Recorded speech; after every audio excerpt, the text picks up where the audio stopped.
Numaligarh Refinery Limited's Managing Director Bhaskar Phukan spoke exclusively to our associate editor Oineetom Ojah on the company's plans for Assam and Northeast. How NRL, through its expansion plans, is creating jobs for the youth of Assam, NRL's plans in hydrocarbons, fossil fuels and renewable energy sources in Assam and Northeast, and what is the NRL doing to achieve Prime Minister Narendra Modi's net zero emission target by 2070? Well, Oineetom Ojah spoke to Bhaskar Phukan on the sidelines of the India Energy Week in New Delhi. Here is the exclusive interview. Hello and welcome. With me is Numaligarh Refinery Limited's Managing Director, Mr. Bhaskar Phukan. Mr. Phukan, thank you so much for speaking to Northeast Live. First, would like to hear from you about Numaligarh Refinery's plans for Assam and Northeast in 2025. Let me first thank you for having me here. As you know, we have executing a lot of projects. As far as our main refinery expansion project is concerned, we are about 75% complete, both pipeline and refinery put together. Refinery, we are trying to commission the mother plant and some other plants by the calendar year end, that is by December 2025, and gradually it will get to the full throughput next year. That is roughly the plan is, and we are doing good progress in the project as of now. As far as you asked about the other plans that we have, we are just about to commission the biorefinery, which is a flagship project. We had taken a successful trial in the month of December, and a very small portion of the jobs of certain sections are still pending. We are trying to complete it as quickly as possible and go for full stroke commissioning. We are also doing a lot of other small projects. Say for example, we are building a LPG facility 11 kilometers from our place, because we have a lot of LPGs will come out from the new refinery. So there is a place called Dabi, which is around 11 kilometers from our refinery. We are also trying to build a terminal at Panchgram, where the old paper mill used to be. A small portion has been given by government of Assam. We will have a road-fed depot so that the southern bank of Assam will have an alternative source of fuel product. We are also trying to have a terminal at Jogigopa, land for which is getting allocated. From there, we will actually try to introduce something which was not there earlier, the riverine movement of fuel products. We have been in discussion with people like Burma Lorry and all.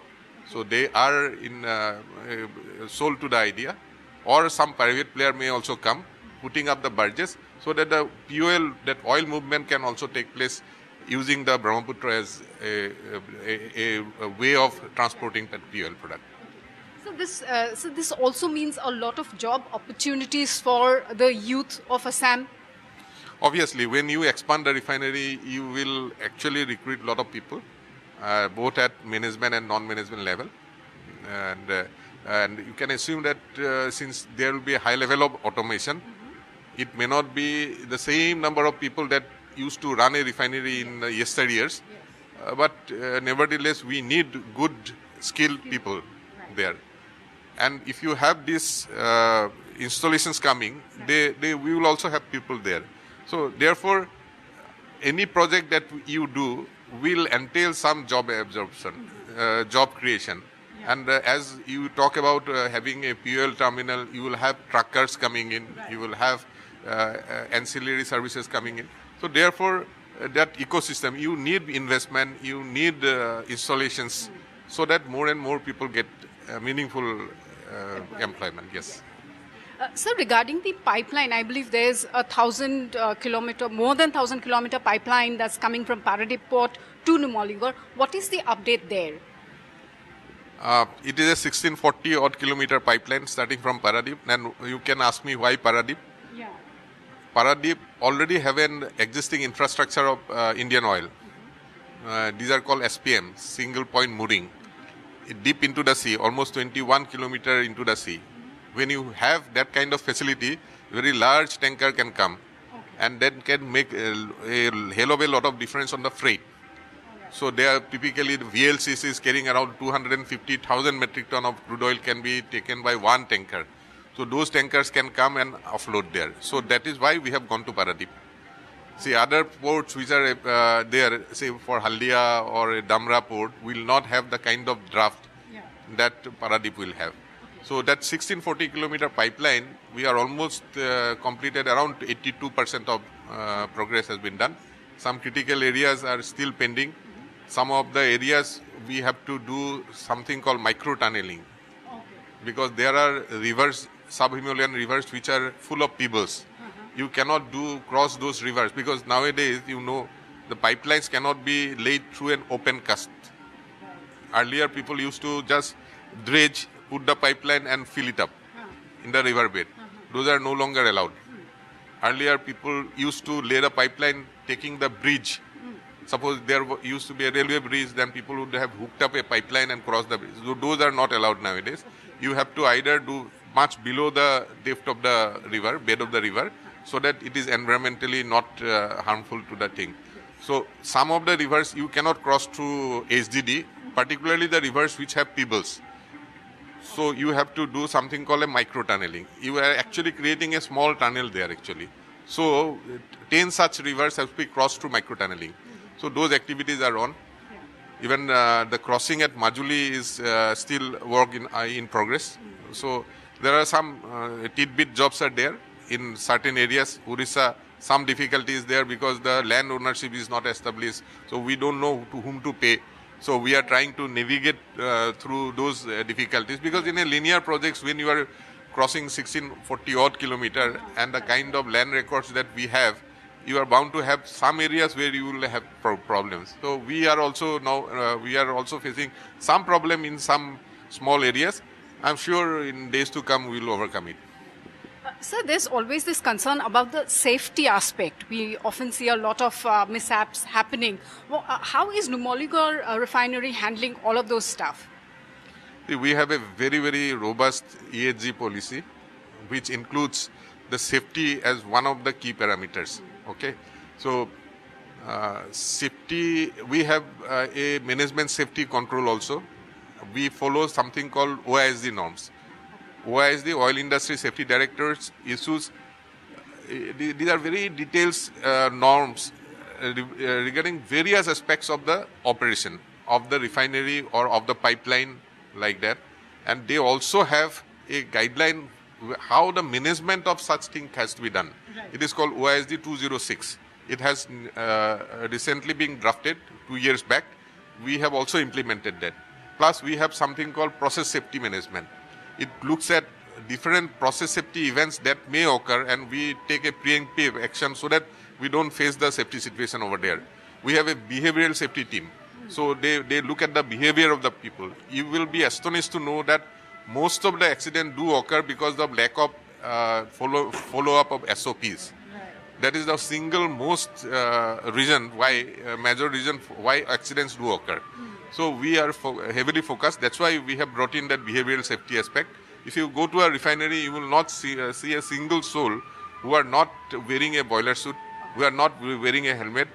Also, we are using the technology. See, as the constructions are going on, there are many people, almost 8,000 people are working there. So we have around 80-90 cameras looking at the people, and it's called a video analytics techniques. See, suppose a worker is working at height, not wearing a safety harness. Right. So AI will detect that fellow is not wearing. An alert will be generated and a job will be stopped. He will be counseled so that he complies with that. That kind of proactive measurement initiative we are taking. Otherwise, we have audit to see whether the SOPs are followed or not by external auditors, internal auditors. So we have a very, very robust safety system. Sir, regarding renewables, now the whole thrust is on renewables. Prime Minister Modi has a grand vision there, by 2070 becoming net zero emission country. How is NRL geared up, and also the whole focus on hydrogen at this point of time? How is NRL geared up? What are the plans there? See, if the entire country is planning, NRL cannot be left behind. So first, as I have told, we have invested very heavily on the biorefinery. So that is one of the major greening effort that we have. See, biorefinery is a net carbon negative plant. See, in the bamboo cultivation, you have a major sink. In the whole process, only one area where carbon dioxide gets generated is fermentation. We are trying. We have a plan to capture. We are capturing that carbon dioxide, liquefy and sell it off. So when you have a carbon sink and hardly any carbon dioxide is getting generated, scope 1 and scope 2 emission is negative actually. So only where, and then what you produce is ethanol, which will be burned. Ethanol has only 2 carbon. So vis-a-vis the gasoline which have a carbon number of 7 to 12. So obviously when you burn ethanol, you will emit much lesser CO2. So therefore even scope 3 emissions will also get addressed to a large extent. You heard Honorable Minister saying that we are about to embark onto almost 20% ethanol blending. Yes. So therefore that kind of emphasis is there, and we are already into it. As far as hydrogen is concerned, we are actually having a under construction 17 megawatt alkaline electrolyzer, which will produce 2.4 KTPA of green hydrogen. A tender has been floated for a build, own, operate 10 KTPA hydrogen plant. We are hoping that that will also be closed very soon, and we will be awarding that. So therefore, these are the hydrogen initiative that we are taking. Hydrogen cost needs to come down. Green hydrogen cost is extremely high, though there is a trend of that getting softer nowadays. It started from $5 per kg. It has been told in the morning, if you may have witnessed, it has already come down to around $3.5 per kg. If it gets very close to $1, there will be aggressive adoption of that. So we are onto that story. We are fully entrenched onto that. Yes. So staying on with the renewable space, how is Assam and Northeast placed as far as solar, wind energy sources are concerned? See, you have a very big potential for biofuel. So that is one big ticket thing Assam can do. Solar energy, we have limited scope, but again, solar hydro, there is a potential because you need storage. So we have a lot of water, so you can have a pumped hydro storage. The solar, because you have heard the intermittency problem. So either you need a battery or you need to store somewhere else. So we have been told that Assam has a potential for having a hydro storage. That means in the daytime you produce a lot of solar, use that energy to pump up that water into a higher altitude, and nighttime you allow it to flow, the turbine runs. That's how you actually mitigate the intermittency problem associated with solar. Solar has some kind of future. Wind, obviously, Assam doesn't have that consistent wind. So even if some pockets will have, that wind energy potential will remain very limited in Assam. But you can rely on the biofuel potential that we have, hydroelectric potential that we have, because whenever you talk, you need not necessarily talk about the mega hydro dam. You can have run-of-the-mill, small hydro, and a microgrid. So there are a lot of possibility that is there in Assam for renewables. And so finally, how is NRL planning to contribute further to the overall economic health of Assam and Northeast?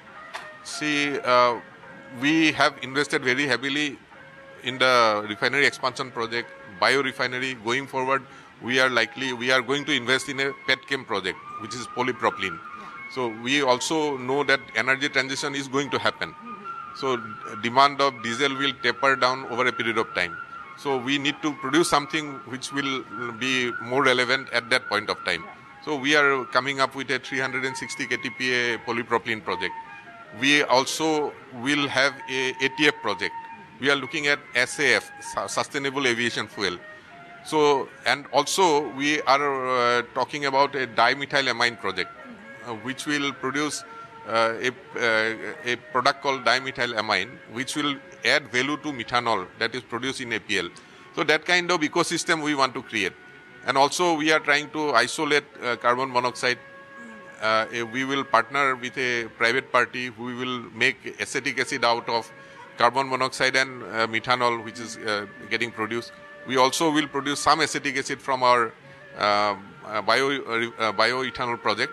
So therefore, we will be not only confined to only producing fuel, we will be producing petrochemicals, smart chemicals, green chemicals. Like that, we have a lot of potential, and this will give a impetus of a new economy to the state of Assam. Thank you so much for speaking to Northeast Live.